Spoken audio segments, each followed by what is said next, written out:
Overtrading, common sickness of a trader. A controlled loss is also a win. As traders, we try to get what's within reach, but we don't look at the bigger farm. We look at the garden. We look at the plot. Create a rule book, zoom out, and don't be myopic. You need to always look at the bigger picture. Look at the jungle, not the tree. Look at the forest, not the tree. Look at the entire farm for you to be able to get the right strawberry in the enough amount of time, the same time that the farmer is able to get the strawberry. You need to zoom out of your charts to see the patterns. Don't trade the candle, trade the pattern. Because you saw 10 red candles, that's why you're gonna be giving up your profit. Ako, wag ganun guys. That is the secret sauce of an overtrader. Na sometimes candles can be a good technical analysis indicator. But most often than not, as traders, just because we're able to see 3 red candles in our trading lives, we let go of our capital. And even in our daily lives, sometimes we get challenges and we easily give up just because we don't zoom out of our futures. We don't look into the life on the big picture. We tend to overcomplicate things because we believe that that defines you as a person. You need to count your blessings. You need to look beyond what is today. You need to count how many blessings do you have today. You need to zoom out in your life as well. Because when you know how to zoom out in your life, eventually you'll be able to know how to plan properly. You look at the previous, the present, and the futures. Sometimes we as traders, we are very much focused on the present. That's the same thing for trading. You need to look at the past. So you need to know the support common areas, yung common bounce areas. The future of the coin has a lot of potential. It can bounce on a common bounce point. So you don't settle for the present. The present can give you 3 red candles, but the present doesn't define you. The present should be your current area where you will determine, okay, nag-bounce ba to sa past? Meron ba siyang bounce point? Should I wait for the bounce or should I just let go of my $300 capital? You need to remember when I say you zoom out, you look at the past, you look at the present, you look at the future. You look at the present, you invest on learning. You look at the present, pag-aral ka mabuti. You look at the present, you do virtual trades, you do paper trades, you do backtesting. Walang mawawala sa iyo, huwag ka magmadali. Don't overtrade. You would not lose anything. A few months of learning how to trade can mean a lifetime of freedom. We tend to look at the candles, not the patterns. So for us not to overtrade, look at the past, look at the present, and look at the future.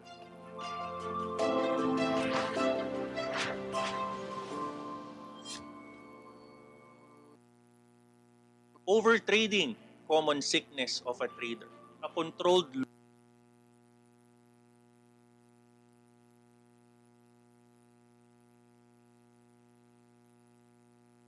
profitable setups are like a bus. There will always be a bus. There will always be a profitable setup. So even if the bus left you, do not trade. That's fine. Wait for the bus to come in. Wait for your bread and butter setup. Because eventually, in our trading lives, if you miss the bus, that's fine because there's going to be another bus. There is a superstar in sprinter. There is a superstar in marathon. In trading, we don't settle on a one big win. Trading is a marathon. It's not a sprint. You need to pabilisan. It's not always the case of the fastest is the winner. If trading is here, what are you hurrying? Because when you trade for your tomorrow. You don't trade for today. Is your trade today something that can support you for tomorrow? Are you trading today because you will solve problems for tomorrow? Or are you trading today and it's gonna be a problem for tomorrow? You can do it because someone has done it. Or someone has been left by the bus. But because he waited for the right bus to come, he is now profitable. He is now on the right bus of profitability because he listened. Naiwan ng bus before, hindi na sumama sa bus, nag-intay ng tamang bus. Nag-aral ng ilang buwan, taon, para maging profitable. 100% win in 1 week is doable, but only if and only if you only trade what is your bread and butter setup. It takes a lot of discipline to be profitable. There will always be a bus for you. There will always be a bread and butter setup for you, just you need to wait. I trust you. You will have your bus very soon. You just need to wait for the right bus to come.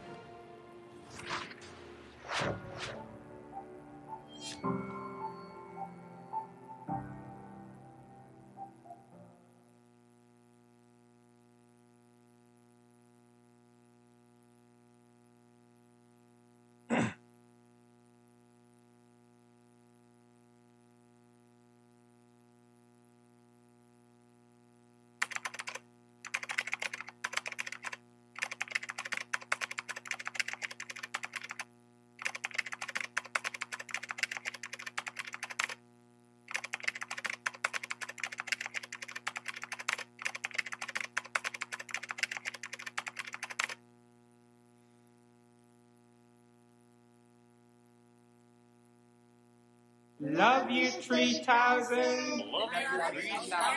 Love you 3,000. Love you 3,000.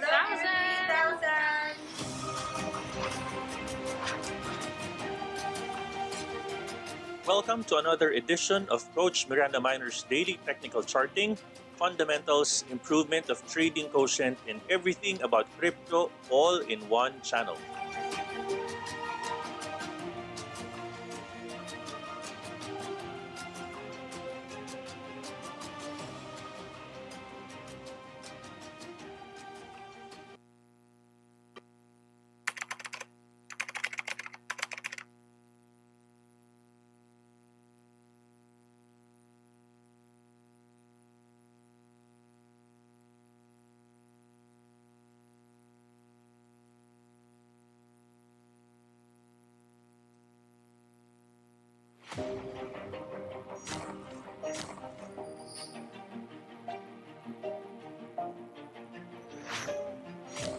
You need to take time to find your bread and butter trade. Ang focus is very important. Dahan-dahanin mo, huwag ka mafo-FOMO. Diba? I always tell you to trust the system. No, I want you to wait for a confirmation candle. Wait for this line to be broken. Do never, ever do shortcuts in trading.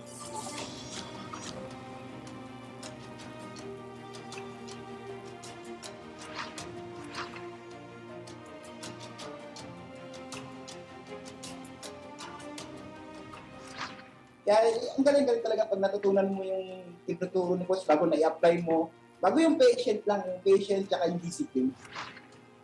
Si Coach kasi, he's not just a content creator. Talagang mentor siya.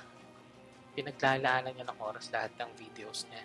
Not for him, not to get subscribers, pero para matuto tayo, para maging profitable tayo kagaya niya.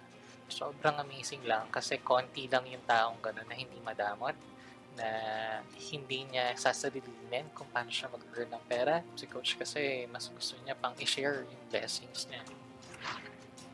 Nag-decide ako i-PM po kayo. Nag-enroll po ako sa inyo sa beginner class. Ginawa ko po talaga everyday 3 to 4 videos na sa YouTube ang pinapanood ko. Tapos ninonote ko pa talaga lahat.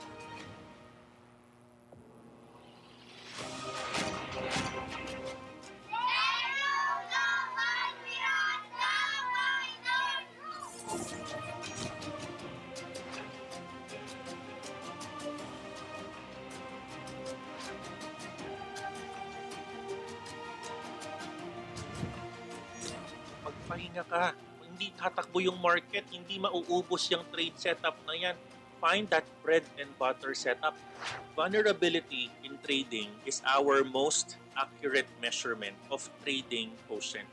You have yet to see your success. You have yet to see your millions. Andiyan dyan na. Are you going to give up today? Or are you going to use the word not yet?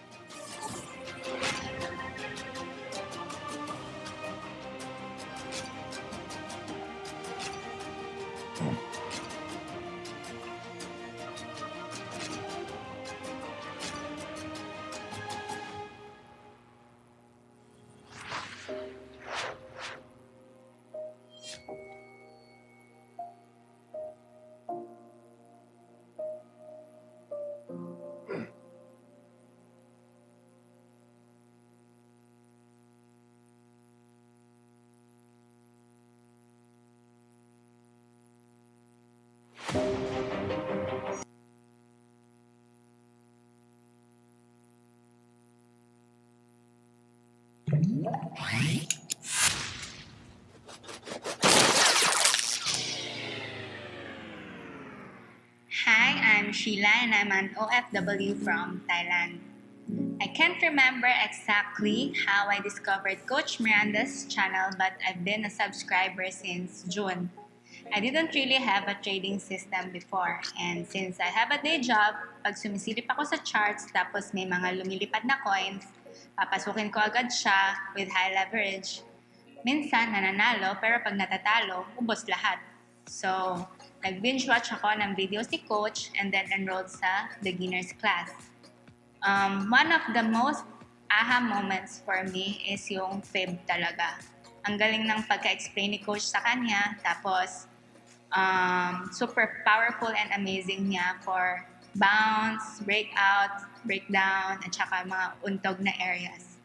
So, after the class, Superman syndrome nga, ang hirap niyang i-control. So, tuloy-tuloy pa din ako.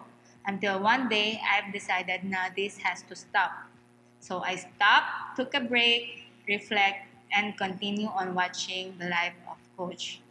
So, nag-announce si Coach about the mentoring session, and then I decided to give it another try. Naglagay ako ng certain amount of money and told myself na, okay, this is what I'm willing to lose. So, it's either i-Superman ko siya or pag-aralan ko ng mabuti yung system para mapalaki ko siya. Then, nag-start ang mentoring session ko with Sir Luke. First, tinulungan niya ako kung anong trade setups works best for me. And then, inaral ko siya. Throughout the sessions, I kept on asking questions and ginaid niya talaga ako and showed me my blind spots. So, I'm not that confident yet. Kakabawi ko lang sa losses ko, but soon I will be profitable too. What made Coach Miranda stand out and different from others, beside him teaching us technical and fundamental analysis, I can feel how he really cares and wants us to learn. More on his culture of malasakit and ang pag-real talk niya lagi sa atin. So, don't give up and invest on knowledge. Continue watching the videos of Coach and his life at ang number one and most important talaga is discipline. I would like to take this opportunity to thank Coach Miranda Minor, Sir Luke, and to the other mentors. Just keep on learning and I love you 3,000 ka Miranda.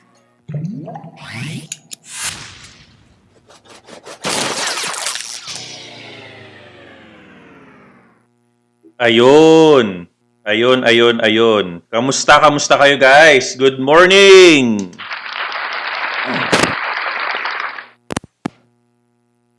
Okay. So, type number 1 kung ready ka ng ma-real talk today, no? Type number 1 kung ready na ma-real talk. Maganda yung topic natin today. Pinaghandaan ko talaga to. Okay? At marami kasi nagme-message sa akin. Sabi niya, Coach, gusto ko na mag-resign. I wanna move on and become a full-time trader like you. No, sabi niya, I wanna be a full-time trader like you. So, parang pwede na sigurong maging full-time trader. No? Tingin ko pwede na kasi ayoko na yung boss ko. Ayoko na talaga, nasusuka na ako sa boss ko. Ayoko na talagang, andiyan naman si Miranda Minor, siya naman yung proof of concept ko. Pwede naman talaga siguro mag full-time. Diba? I can go full-time, I can be very, very, very profitable at lalayasan ko na itong trabaho na to. Natandaan nyo ba sa TikTok, yung parang medyo may nauso pa na meme na you're handing over your ID? Diba? You're handing over your ID, tapos, parang nagpapaalam ka na you wanted to be, gusto mong, naiinis ka na sa boss mo, hindi ka na natututo, ayaw mo na ng 8 to 5 job, napupolitika sa office, diba? May politika sa opisina, naagrabyado ka na, hindi ka nagpa-vaccine, dinanggal ka, ang daming rason. I-type nyo dyan yung mga reason ba't mo gusto mag-resign. Type mo dyan, sige, I wanted to see ano ang mga rason mo. And if you're looking for someone to validate na magsasabing magre-resign ka na rin, nagkakamali ka. No? Mali ang pinasok mo. Itong real talk na to, this is a very, very, very timely topic. Kasi ang dami po sa inyo gusto nang mag-resign. Ano ba yung aking credibility? Ba't ba ako gustong mag-resign? Ano ba yung, why am I going to be able, why do I have the oomph, if you will, no? Bakit ako may ba't meron ng credibility to talk about this topic? No? So, hindi niyo po nalalaman, ako po ay naging vice president ng isang operation sa isang malaking kumpanya. At ako po ay sumasahod ng isang malaking sahod, no? Alam po ng mga estudyante natin, I showed it to them, no? And for you to earn that money in the Philippines, no? And you work from home. At ang problema mo every time sumasahod ka is paano mo uubusin yung pera mo? No? Is something na sobrang difficult. Lalo na kung ikaw yung head ng engagement team ng buong kumpanya. At aalis ka, syempre magtataasan yung mga kilay ng mga tao sa opisina. Uy, yung head ng engagement aalis. Bakit kaya? Bakit aalis yung head na akala ko ba masaya sa opisina? Oh. Sabi ng mga nagko-comment dito, expectations versus reality, underpaid. Aanin mo naman yung pera kung di mo nakikita yung anak mo. Lumaki na yung anak mo, 6 na taon na nag-aaral na, wala ka pa din sa bahay. Di ba? Sumasayaw ka dyan sa mga kung saan-saang bansa. Umiinom, nakikipag-inuman ka para makapagtrabaho lang. Wala ka sa mga anak mo. Di ba? Kunwari, ano ka, you're working, for example yan, working in the call center. Oh. Pero hindi makapag-resign dahil mahirap, it's difficult to find another job. Yung iba sa inyo, uwi na. 'Di ba? Wala nang pakialam. Nasa Thailand yung iba, nasa Dubai, nasa UAE. Syempre, masarap ang bagoong sa Pilipinas. Syempre, masarap ang bagoong dito, tapos masarap ang Pasko.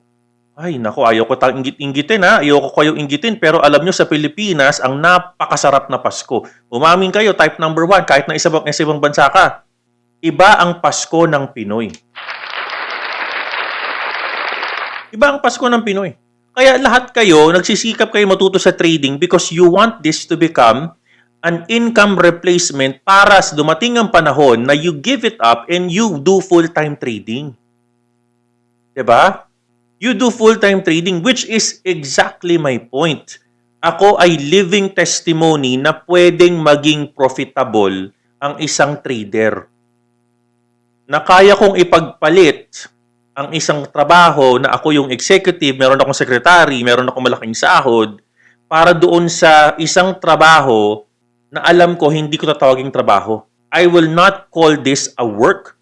Sabi nga ng isang kasabihan love what you do so you don't need to work any day in your life. Ulitin ko love what you do so you don't need to work any day in your life.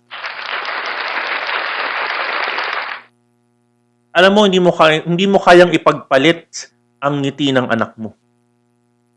Hindi mo kayang ipagpalit na tawagin ka ng anak mo na, Daddy, Mommy. Diba?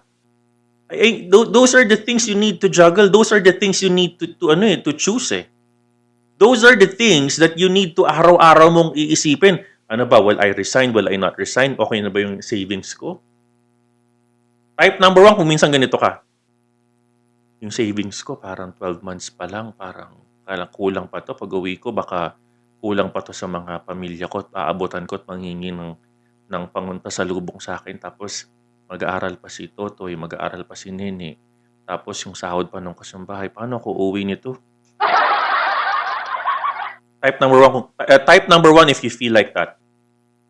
Type number 1 if you feel tumatakbo sa utak mo, tatakbo sa utak mo is how to live within exactly how you live right now.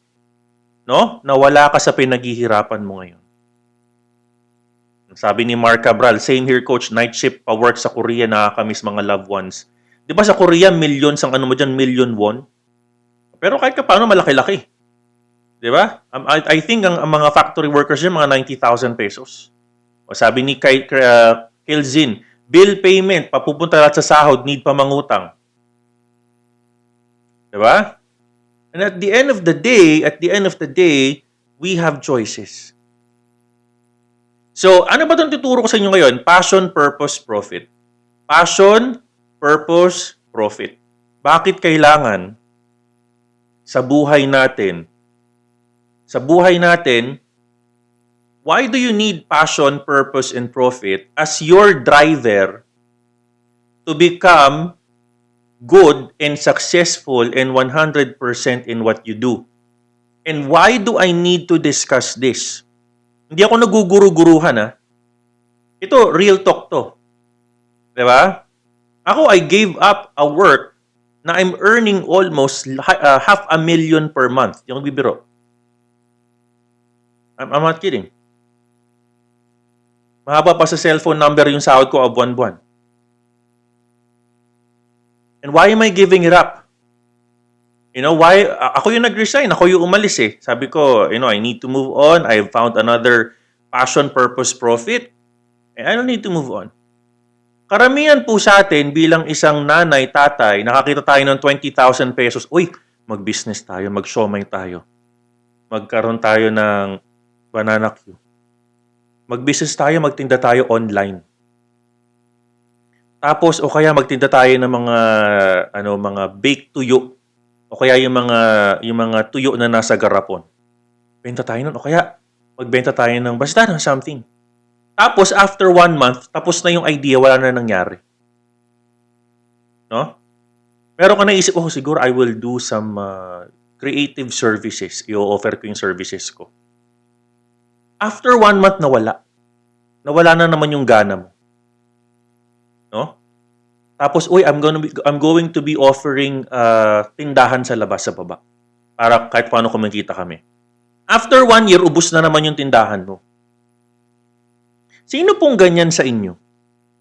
Sinong ganyan sa inyo na merong idea, no? In-execute nung una, then at the end of the road, you guys gave up along the road. You have an idea, you feel this will make you a millionaire. Along the road, binitawan mo. This is not for you. Then you have so many reasons already. No? Nag-siomay ka, nag-kiosk ka, nag-multi-level marketing ka, nag-power ka dyan. Ha? Bumili ka ng isang package. Okay, ano pa? Sumama-sama ka sa isang business, akala mo, kikita ka at magiging milyonaryo ka. And then down the road, you saw yourself, all of a sudden, umaalis ka na doon sa passion na yun. Doon sa gusto mo. Lahat tayo minsan ganyan, di ba? We have, kumbaga parang, ito na talaga to. Ito na yung bulong ng universe sa akin. This is it. I will need to do this. No? I will need to do this. Tapos, pagkatapos ng 1 week, ubos na yung paninda. Pagkatapos ng 1 month, ubos na yung paninda na wala na, nagkaroon lang ng isang problema, bumigay na. Nagkaroon ka ng problema doon sa negosyo mo, bumigay ka na. O yung iba sa inyo, hindi pa nakaka-execute, wala na, kalimutan mo na yan. Tapos kumakatok sa kapitbahay, Uy, narinig ko. Marami kang pera sa crypto. Gusto mo namang itry ito. Magbebenta ka lang, you'll get 50%. Tapos pag nag-pairing, meron kang 500 pesos. Pag left and right, meron kang 500 pesos. Subukan mo lang. Sige na, subukan mo. Ha? Sinong ganyan, guys? And then, wala namang mali sa ino-offer niya. Pumunta ka, after 1 month, ayoko na. Ayoko na talaga. Ayoko na. Di sa akin na pagbebenta. This is not for me. Tapos, after 1 month, may kumatok na naman. Makatok ulit. Baka gusto mong benta ng kape. Gusto mong benta ng mga accessories ng cellphone. Oo, pag mag-pairing ka dyan, 500 pesos per pair. Open-minded ka ba? We are like that. We are like that, guys. All of us. No? Kapatid mo si Marites, kamag-anak mo si Mosang. Sino po ba yun? Maricon. Lahat ng Mari, kaibigan mo eh. Pati si Tolits, kaibigan mo na. Lahat kaibigan mo. Real talk tayo eh. What is the background? Why am I talking about passion, purpose, profit? Si paring Dan, alam na alam ha. Ortigas ADB Avenue, parang alam ko yan ha. No? Passion, purpose, profit. So let's talk about this. Let's talk about this topic na ang dami kong hinanda dito. Guys, I've really prepared a lot. Sana matutunan mo, no? And I will correlate this with what I have right now. No? My purpose for this session, ang aking expectations is after this session, you realize na dapat meron kang 3 P's in everything that you do. Ano ba yung mga P's na yan? I-discuss natin. Ngayon guys, itong panahon na to, umamin ka, napakasaya mo. 13th month pay. Hindi pa lumalabas yan. October pa lang, sabi mo, oy, 60 days na lang. 60 days na lang, bonus na kay boss. Uy, November na. Uy, naku. Inaantay mo na yung announcement ng office. Inaaway mo pa yung HR. Hoy, HR. Ano na yung announcement ng 13th month pay? Kailan lalabas yan? Kailan lalabas yung 13th month pay? Binibilang mo na eh. Kasi last year, sabi mo, uy, last year binigay sa amin ng December 15. Baka ngayon, December 15 pa din. Ha? Type number 1 kung ganyan ka. Tama ba ako? Uy, last year talaga, dapat December 15 ibibigay yan. Kasi last year, binigay December 13. So, dapat ang 13th month pay ko, marireceive ko na yan this coming December 13. Di ba? Di ba? Okay. Yung iba naman sa inyo may bonus. Yung iba may bonus. Di ba? 13th month pay is around the corner. Another thing to look at.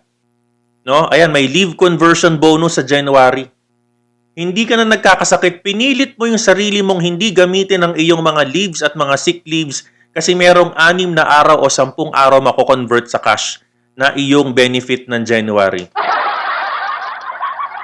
Ha? You need to look for, di ba? Ilan ba yung ginamit kong leaves noong nakaraang taon? Kasi ang tao, maraming pera, no? Ng December, January. No? At pagtungtong na ng January 2, ayaw nang pumasok kasi ubos na. Sana wag na mag-January.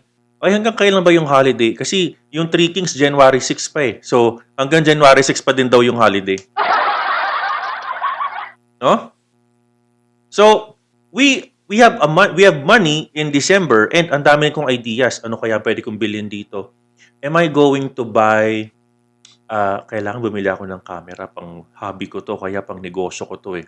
Kukuha ako ng magandang picture, tapos picturean ko, tapos magiging influencer din ako sa TikTok, tulad ni Coach, o kaya sa YouTube. Kailangan maganda yung camera, kailangan maganda yung computer ko. Diba?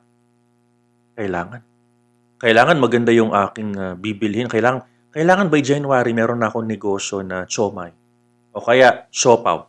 Tapos bibenta ko yun on the side business. Diba? Am I correct, guys? 13th month pay is around the corner. Ano pa ang around the corner? New Year's resolution. It's around the corner. Marami sa inyo dyan, ano kayang gagawin ko ng 2022?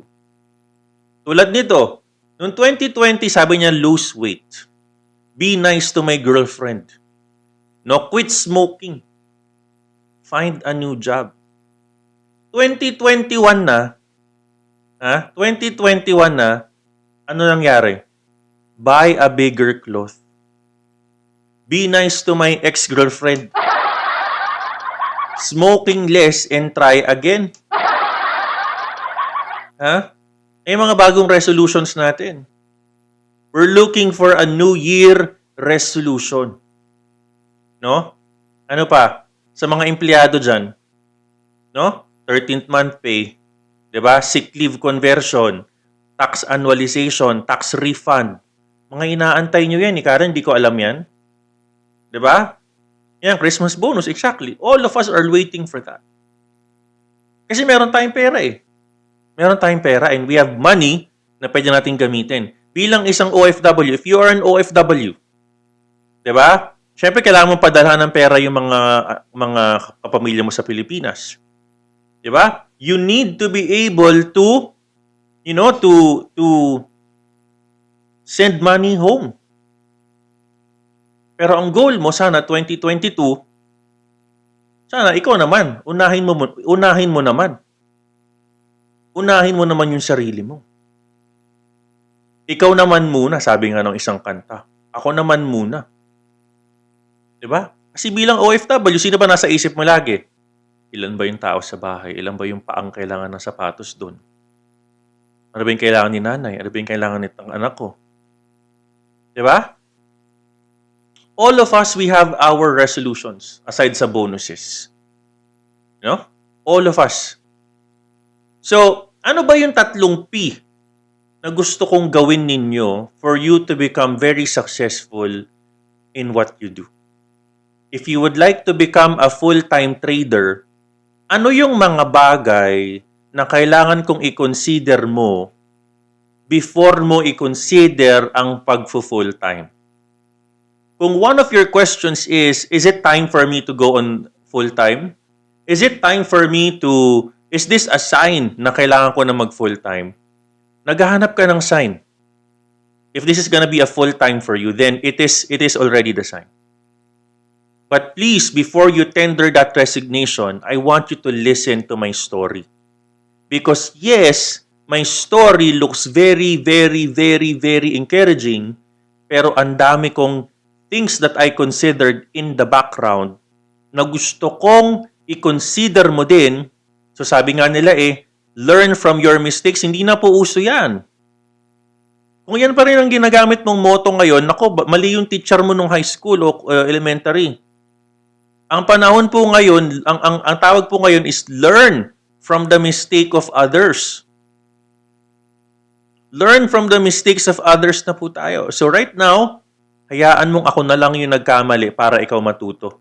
And you can consider these factors for you to become very successful. Point number 1. We need to have the 3 circle. Itong 3 circle na ito yung kinonsider ko when I was starting in this industry. When I was starting in teaching, ako po nagtuturo na ng cryptocurrency. Ako po ay nag-consider ng 3 bilog. 3 bilog na dapat ay mai-consider mo bilang isang trader. Kung iniisip mo magiging full-time trader ka, I want you to consider these 3 types of circles.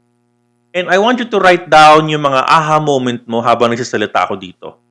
Because after this YouTube live, gusto ko mag-reflect ka. Tama ba yung sinabi ni Coach? Does this make sense to me? Are these things, ito ba yung mga bagay na kailangan kong i-consider din bilang isang trader?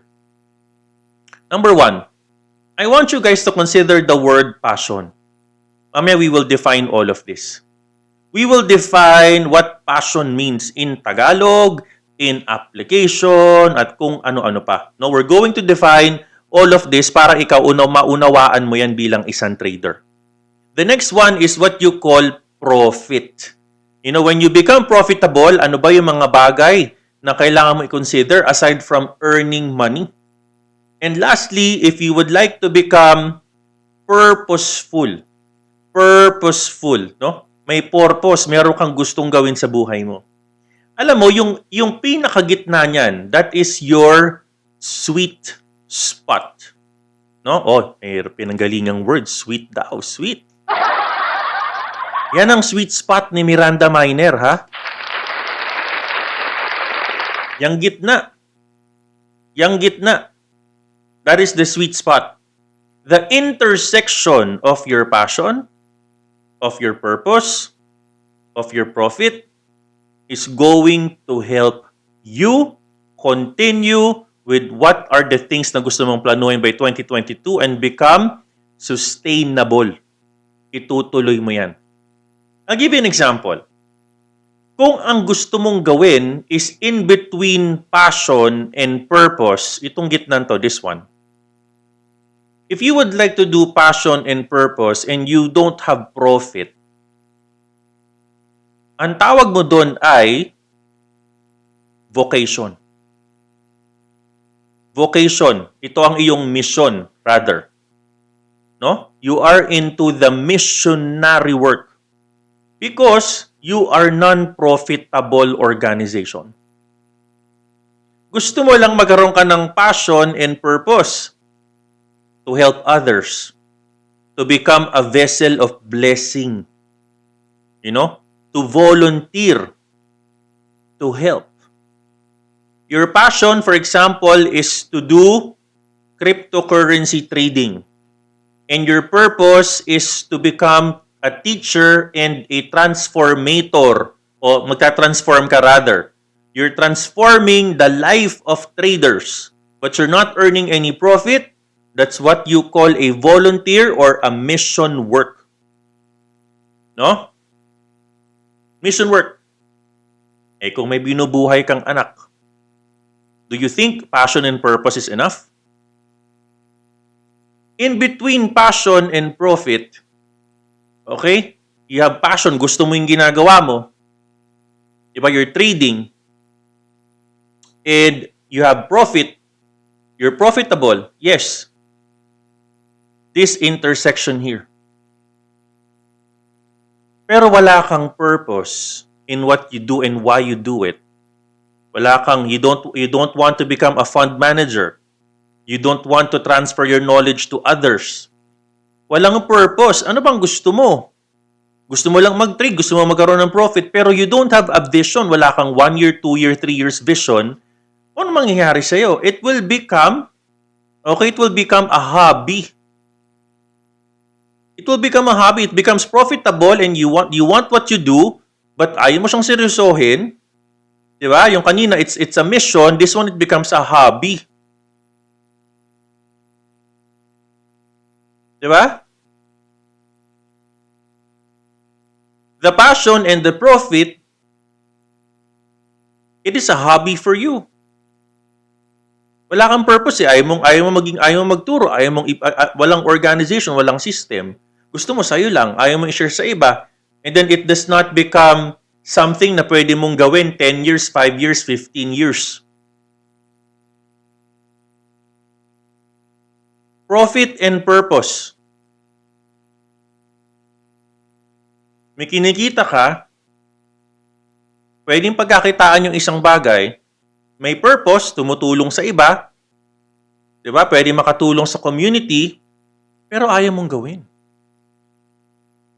Ayaw mong gawin. Wala kang passion eh. Diba? Wala kang passion, it's only profitable, and yes, it can help others. Diba? And it's not your passion, thereby, you're just following orders. This is not from your own heart of hearts. Diba? So what does that mean? Kung wala kang passion, may purpose ka, may profit ka, you don't like what you do, you don't exert effort. You don't give the 101%. You don't give the 101% of what you do, ergo, purpose and profit becomes an order for you. After this, tapos, nagawa mo. After this, tapos na. After this, ayaw mo nang gawin. After nang ginawa mo na, wala nang kasunod. Because you're just fulfilling the purpose. You're just fulfilling the profit. So for me to become successful in what I do, I need to have the 3P'S in what I do. Let's define them one by one. Sabi dito ng isang dictionary, the word passion is also known as a strong and barely controllable emotion. Uy, sabi dito, intense sexual love daw. Diba? It's an intense desire. Ito yung gusto mong gawin. Diba? In everything that you do, this is very important. Sometimes, mawala na lang lahat, wag lang yung passion mo. Because passion is almost synonymous to love. Diba? It's a synonymous to love. Questions that you need to ask are, 1, have you been dreaming to do this? Do you want to become a full-time trader? Do you have an unending appetite? Ito ba ay hindi panandalian lamang? Lagi ka ba nakikinig ng mga YouTube live ni Coach? Do you really see yourself learning? Kahit walang live, ikaw ba yung nag-aaral? Meron ka bang organikong skill set? Ibig sabihin, okay, ikaw ba nag-master ka nung college na doktor? If you wanna become a doctor na may passion, purpose, profit, syempre, kailangan background mo, organic skill set mo, pagiging doktor. Do you have a background in what you do? Meron ka bang mahabang background? Di ba? Do you have 6 years of training experience? Meron ka bang MBA? Meron ka bang executive position? Do you have what it takes para kahit hindi mo inaaral, alam mong ituro? So type number 1, kung yung iniisip mo ngayon, do you have passion to do it? Type number 1. Do you have passion in trading right now? Do you have passion? Ibig sabihin, pag wala akong live, nag-aaral ka mag-isa. Pag wala akong live, napapanaginipan mo mag-trade, Panginoon ko.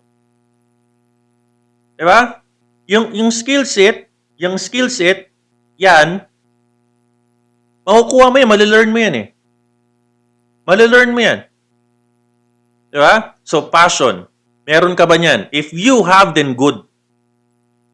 Good job. You have passion. Pero ang question ko sa iyo is, number 2, do you have purpose? Ano yung mga sample questions niyan? If you have purpose, sabi ng dictionary, a purpose means it's a reason to exist. Meron kang rason. At dapat when you do this, when you have purpose, it's not purpose to yourself. It's purpose for others. Sabi dito ng dictionary, a reason to exist, it's a noun. It's a goal or reason for something. The purpose of Valentine's Day is to remind people to be romantic, to give oneself a target or a goal. What is gonna be your goal? I want to become a very profitable trader kung saan ako ay makapagtayo din ng isang company that will help people to become effective in what they do and they are out of the rat race. Meron kang rason. Hindi lang for you. Passion is you. Purpose is for others. So question ko sa iyo, kanina meron kang passion. Okay. Ang question ko sa iyo ngayon is, when you do what you do now, nakikita mo ba yung sarili mo 1 year from now? 6 months from now? 2 years from now? Meron ka na bang imagination of yourself? Do you have the manifestation of yourself? Meron ka na bang affirmation ng sarili mo?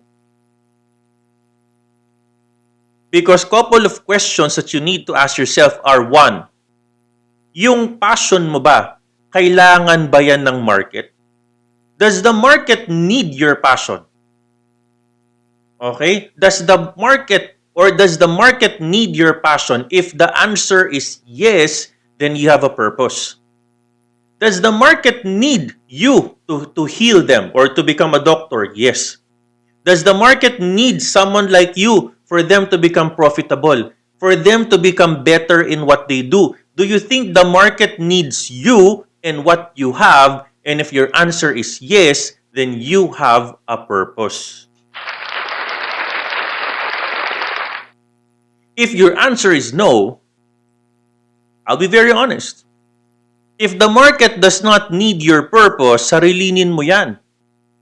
If you think the market will not benefit on that, wala kang merkado, walang magiging audience ka dyan, walang makikinig sa'yo, then it's gonna be a hobby for you.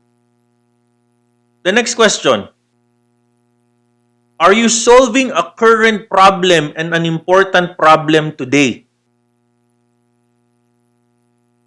Are you solving a current problem or an important problem today? Ibig sabihin, kailangan ng tao ikaw, kailangan ka ng tao. They're learning from you, they're becoming better because of you. And are you solving problems for them? Is your product going to solve problems for them? Are you adding value in solving issues? Because if you are, then I will be the first one to encourage you to go ahead with your passion, purpose, and profit. dapat yung definition ng purpose mo is labas doon sa definition ng dictionary. The definition of purpose in the passion, purpose, profit is, are you solving a current problem or are you solving something that the market will need? Do you have what it takes to solve a little bit of the problem ng society na sobrang dami? Marami pong ganyan ngayon. Bakit ang daming influencers? Some of the influencers, they just give a light mood. Some of the sikat na mga influencers, they just give a little bit of a story na nakakatuwa. Bakit? What's the problem of the society today? After the long hours of work, ano pong hinahanap natin araw-araw? After the long hours of work, what do we look for? A moment of humor. After the long hours of work, 9 a.m. to 5 p.m., anong hinahanap mo? Humor. Light moment. Ergo, it explains why a lot of you guys, or a lot of us for that matter, pag uwi natin, pag upo mo sa kama, you swipe up your TikTok. Huh? Kasi you want light humor. You want sandali. Ang bilis ng attention span mo. You want someone to encourage you. You want someone to lighten up the mood. Kasi pagod ka na sa trabaho mo eh. Diba? So, ang dami po ngayong mga influencers that are just offering a little bit of humor, and for them, it's simple, but it solves a problem of the society. Diba? It solves the problem. Ako, what I'm doing right now, I'm encouraging people to become better traders by teaching them our system. That is a proven system. So for me, that is the purpose. That is my purpose. That is the purpose na tingin ko makakatulong sa community, yung culture of malasakit natin. And lastly, ladies and gentlemen, is your profit. Pag sinabi ko pong profit, it doesn't always mean yung perang papasok sa'yo.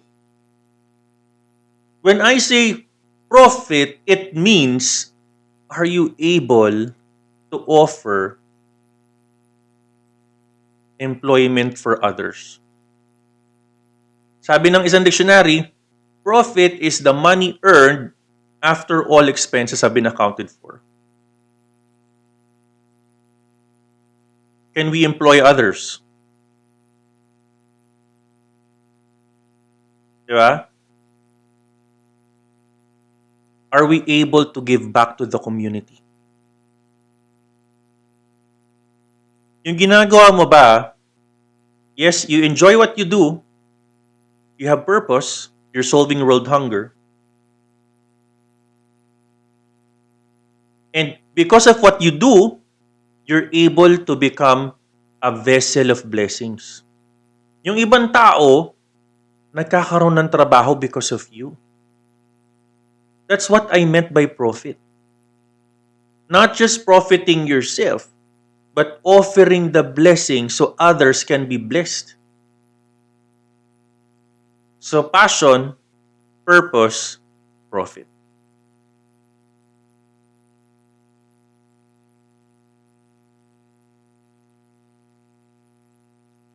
Last year po, si Miranda Minor, meron po akong isang maliit na group. Ang pangalan po ng group ko is 10x Miranda. Nagtuturo po ako sa isang maliit na grupo. Isa pong estudyante ko dyan, si Kuya Rad ninyo, yung mentor nyo ngayon. No? That's one of my students. And I've been teaching since last year, actually even years ago. No? At alam naman po ninyo na ako po ay nagkaroon ng education background. And nagturo po tayo ng basic accounting and marketing. So, gusto ko talaga magturo. Pero, during this time, ang tinuturoan ko lang mga 10, siguro pinakamarami na yung 16. Tapos inisip ko, you know, I'm able to teach for free po yan lahat, no? Meron ako yung 8-week university module na ginagamit nyo ngayon, yan po yung tinuturo ko sa kanila. Linggo-linggo po yan. Bino-voluntary ko po yung sarili ko para matuto po sila, no?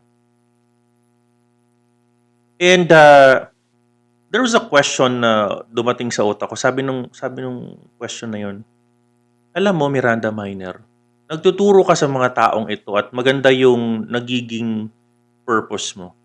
dahil you're teaching what you do as your passion. Tinanong ko yung sarili ko, is this something that I can make profit as well? Is this something that I can share sa bigger community? Kasi tingin ko kung nagugustuhan ng mga estudyante ko, by the way, nagtuturo din ako sa opisina dati, no? Meron kaming interest group. Tuturo din ako dyan. Siguro meron ako mga 50 estudyante sa office. No? So, nagtuturo ako dyan at they're good. You know? I mean, they're getting better in what they do. Pero sabi ko may kulang. I think I can be better on what I do. So, passion, purpose, profit. Sabi ko, okay, meron akong passion, meron akong purpose, but I think itong purpose na to, I can magnify this. Tingin ko, meron dapat portfolio where I can platform na pwede kong gamitin para mas marami ako ma-reach out. No? Meron akong platform dapat. Doon ako nagka-idea, sabi ko, ba't kaya hindi ko to i-record? Noong mga unang panahon pa nga, ayoko talagang mag-YouTube. Nag-zoom lang kami. Ay mga unang-unang members po ng Miranda Minor way back April.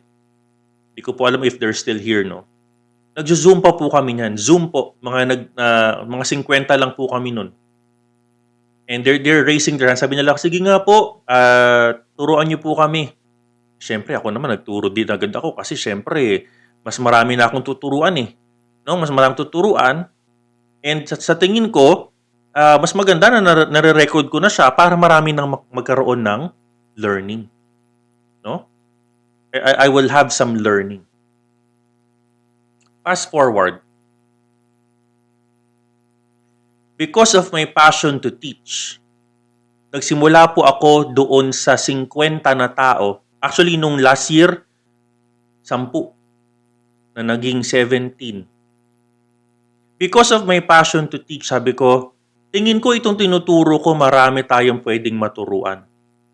Tingin ko sa tinuturo natin ngayon, marami magiging interesado. Tingin ko, pag itinuro ko to at maghahanap ako ng mas magandang platform, mas malaking reach, mas higit pa sa 17 na tao na tinuturuan ko linggo-linggo, ang marireach out natin. And I think, if my passion is amplified with the right platform, I think there is nothing impossible to reach even bigger and bigger and bigger and bigger platforms. So 17 students, because of my passion and purpose, were able to reach 2 million views as of last week. Ladies and gentlemen, pag ito tingnan mo in terms of number of hours, gaano po karaming hours yan in YouTube, we already have 39,700 hours of viewing time in YouTube.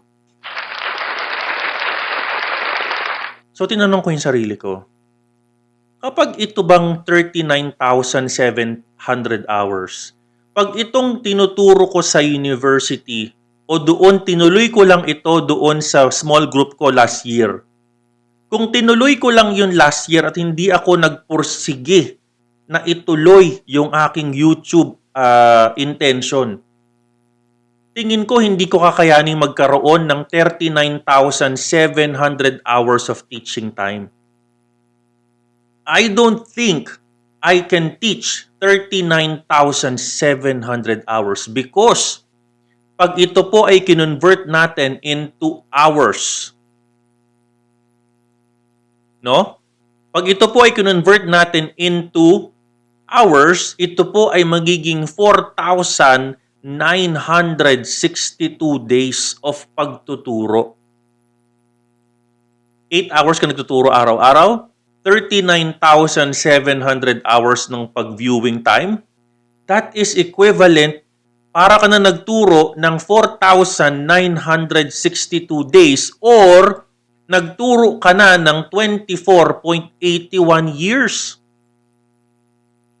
That is passion multiplied to the highest level, ladies and gentlemen. Ito yung passion na kung iisipin mo, woo, wow. My passion is to teach. My passion is to grow people. My passion is to grow people. My passion is to change lives ng 10 o 17 tao. Ngayon po kung babalikan ko, because nag-passion tayo na magkaroon ng YouTube, i-record natin. I've only been teaching 6 months. Pero kung gagawin yung numerical value, yung hours, view time natin in YouTube, isipin mo na para tayo nagturo ng 24.81 years or almost quarter a century. Hindi ko po kayang gawin yan kung itutuloy ko yung pagtuturo sa 17 tao once a week. I will not be able to do 24.81 years if I did not have the passion to teach and find my purpose. Find my purpose, hanapin ko yung aking layunin, no? At ang layunin is the culture of malasakit. Kung tinuloy ko yung last year na 17 tao na tinuturuan ko, siguro, ugod-ugod na ako, I would have not reached 24.81 years. Because if you are very passionate in what you do, the universe will amplify that for you. The universe will amplify that for you. 24.81 years.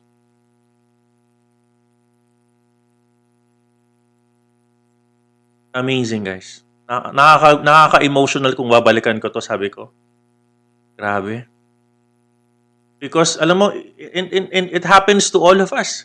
If we're very passionate in what we do, lalagyan mo yan ng purpose, you can go beyond what you're thinking now.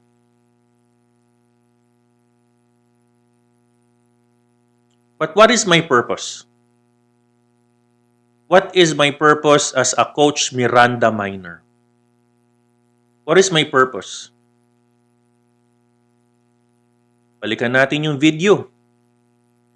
Balikan natin yung video na ginawa ni Miranda minor couple of weeks ago. Sabay-sabay natin itong pakinggan. What is the purpose of the Coach Miranda minor group?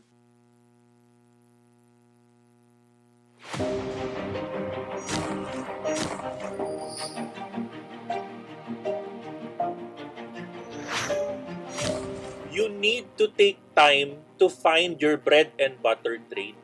Ang focus is very important. Dahan-dahanin mo, huwag ka mafo-FOMO. Diba? I always tell you to trust the system. No, I want you to wait for a confirmation candle. Wait for this line to be broken. To never, never, ever, ever do shortcuts in trading.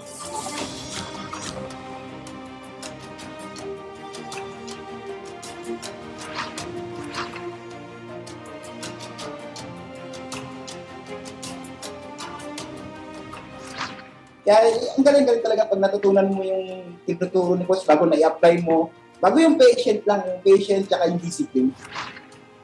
Si Coach kasi, he's not just a content creator. Talagang mentor siya. Pinaglalaanan niya ng oras lahat ng videos niya. Not for him, not to get subscribers, pero para matuto tayo, para maging profitable tayo kagaya niya. Sobrang amazing lang kasi konti lang yung taong gano'n na hindi madamot, na hindi niya sasarilinin kung paano siya mag-earn ng pera. Si Coach kasi mas gusto niya pang i-share yung blessings niya. Nag-decide ako i-PM po kayo, nag-enroll po ako sa inyo sa beginner class. Ginawa ko po talaga everyday, 3 to 4 videos na sa YouTube ang pinapanood ko. Tapos ninonote ko pa talaga lahat.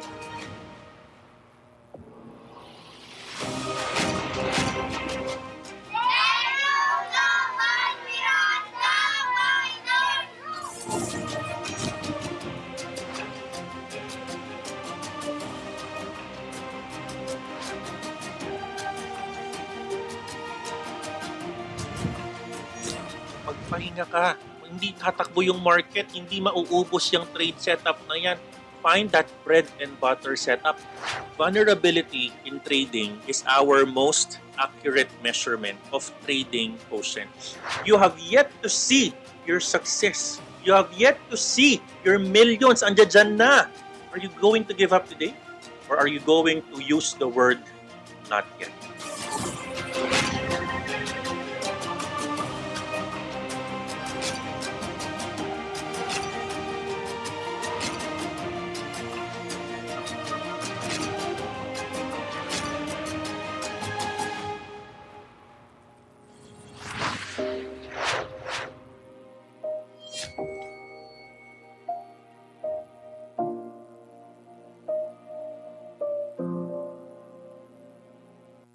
So my purpose, ladies and gentlemen, is to change the lives of the trading industry one trader at a time. I don't think there is a better way to explain my purpose maliban pa doon sa 3 minutong video na napanood ninyo. Every time nakikita ko yung video na yan, sabi ko, alam mo, para tayong more than 2 years ng kumpanya. We've been here for 6 months, guys. And hindi po ako mapapagod na tumulong at magkaroon ng purpose na, alam mo yun, you're changing the lives. Malay ko kung sino nakikinig sa akin. Malay ko bang isang tao na wala ng pag-asa sa buhay niya, na nakatsempo makinig kay Miranda Miners, all of a sudden nagkaroon ng pagbabago yung buhay. All of a sudden, nagkaroon ng pagbabago yung buhay niya. Diba? All of a sudden, I will have a message like this sabihin sa'yo ng isang subscriber, nakasabay po ako sa trade nyo, coach. And I gained so much like I've never earned before. In fact, that was beyond my expectations kasi I'm also may losing trade kasi newbie pa lang ako sa crypto. You already got my respect and salute you all the way, coach. I was still in shock because I really needed that win, pambayad utang at bills na naghahabol sa amin.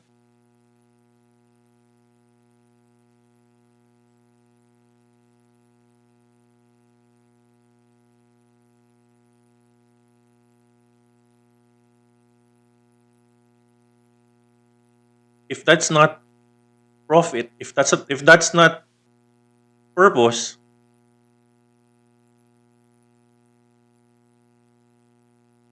I don't know the definition of purpose anymore.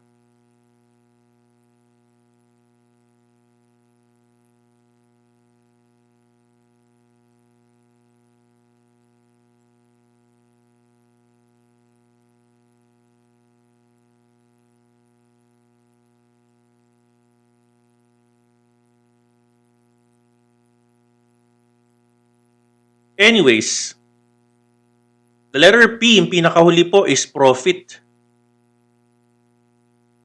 You need to ask yourself kung ang pinapasok mo bang business is something that can help others to become profitable as well.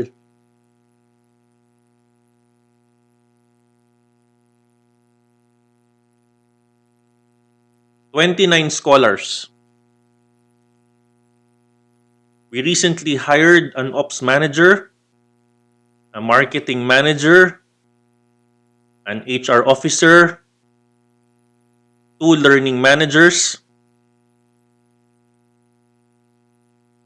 Grabe, guys. Grabe.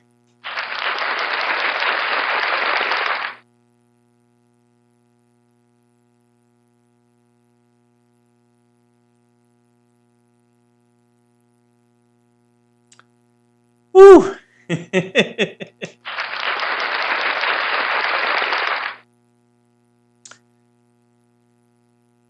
Passion, purpose, profit.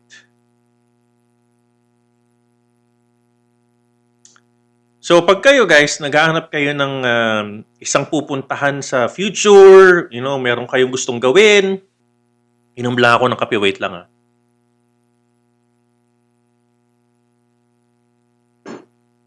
Sarap ng kape. if you're going for anything that you're going to do in the future, be it hobby lang ninyo, you want to become full-time traders, yung dinaanan natin, coach, guys, dinaanan natin, tanong mo sarili mo, may passion ka ba? Do you see yourself trading? Do you see yourself becoming a trader? Kahit wala si Miranda Minor, is it something na gusto mong gawin?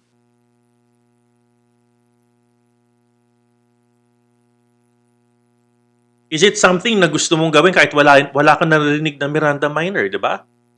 Is it something that you'd like to do? Di ba? Isipin mo yun. Kikita ka ba? Meron ka bang profit? Di ba? Ito bang gagawin mo? Makakatulong sa iba.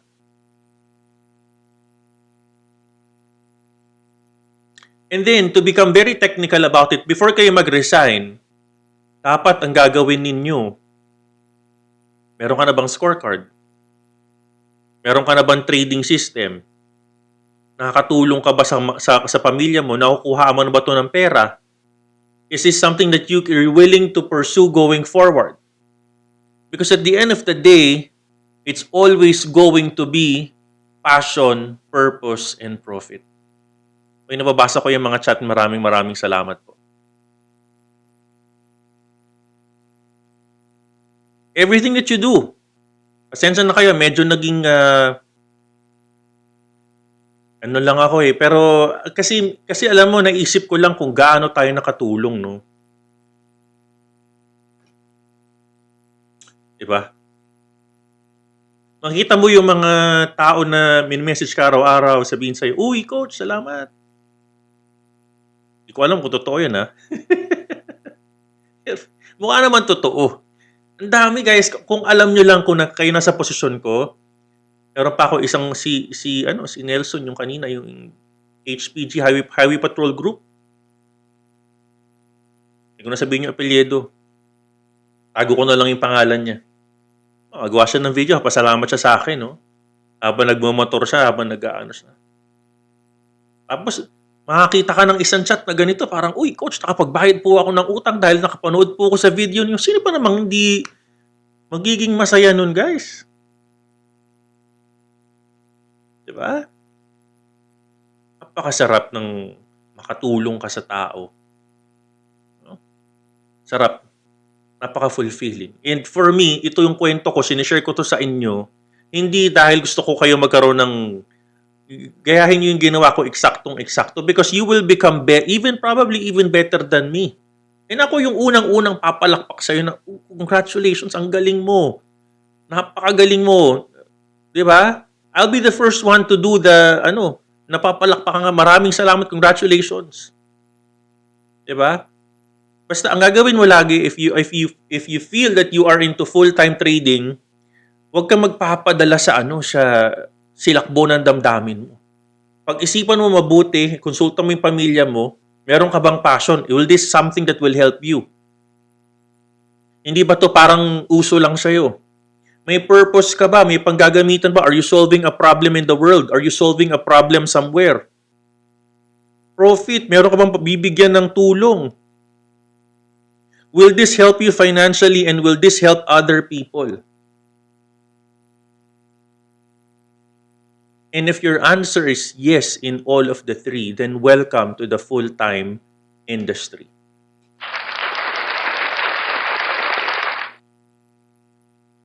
Welcome to the full-time industry, guys. And again, pag wala kang isang letter P, wag kang mag-full-time. Ako unang-unang pipigil naman sa'yo. Sabihin ko, hindi. Wag muna. Tulad ng mga charts ko kanina, wait. Wait, no? I mean, napakasarap turuan ng this community is very good, no? Napakasarap yung turuan kasi napakasarap yung kasama. Napakaswerte ko din kasi alam mo yung mga nakikinig sa atin, talagang makikita mo naman na they're learning. They know how to give back. Alam mo yung mga simple na pasalamat ninyo. Naku, malaking tulong sa amin mga YouTuber yan. Totoo lang. Di ba? Pupuyat ka ng 1 hour, tuturuan mo lahat, binibigyan mo lahat ng gusto mong ituro. Nililinawan mo, you ask for feedback. Iniiba mo. Siguro, except na lang yung mga technical issues ko natin. Ayusin po natin yan, di ba? Di ba? Ang sarap niyong kasama eh. Kayo din kasi yung masarap na kasama, hindi lang ako. Pag masarap yung community mo, siguro nga we're able to build this. We're able to build this from the scratch na talaga meron tayong culture of malasakit. Ayaw natin ng mga toxic na tao, di ba? Siguro dahil doon nagkaroon tayo ng magandang community na nabuo. So I hope that type number 1 kung na-inspire ko po kayo at nagkaroon kayo ng idea kung ano ba yung mga factors out of my story before kayo mag full-time. Because ako po ay nag full-time at hindi mo ko po ang isang napakagandang trabaho, ito po yung mga kinonsider ko. Sana po natuto kayo today. Sana po meron po kayong natutunan sa tinuro natin today. And I hope all of you can find your passion, can find your profit, and most importantly, you can find your purpose. Your 3P's. Your 3P's will make you become very, very successful in what you do. Yun muna guys. Iwanan ko kayo with that statement. I love you 3,000. Mahal na mahal ko kayo guys. Tandaan niyo yan. Sobrang mahal ko kayo. Sobra. And you guys continue to become my 3P's. God bless you. I love you 3,000.